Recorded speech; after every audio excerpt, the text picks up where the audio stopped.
And tomorrow's meeting is critical because the jail trust says if they don't get enough funding, they'll have to start making cuts, which could mean layoffs or furloughs for employees, which in turn could impact the day-to-day operations inside the jail.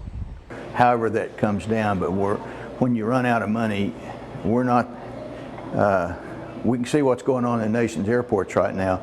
We can't ask people to come in here and work for no money or for a delayed paycheck. The Oklahoma Criminal Justice Authority, or Jail Trust, has called an emergency meeting Tuesday where they'll ask the county budget board for more funding amid their budget shortfall.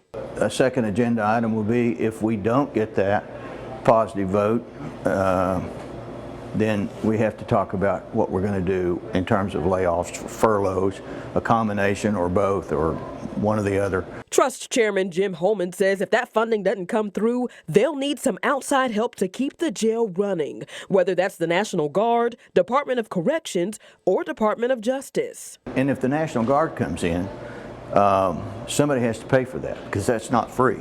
Commissioner Brian Mon, who chairs the county budget board, says he's been in contact with Governor Kevin Stitt about the possibility of needing the National Guard to step in should the jail have a funding failure. So it's not only there's a monetary issue there, but then there's lack of training, and this is a pretty special job inside. These detention officers impress you when you watch them from the inside. KOCO reached out to the DOC for comment today. They tell us if directed, they're always happy to help their law enforcement partners.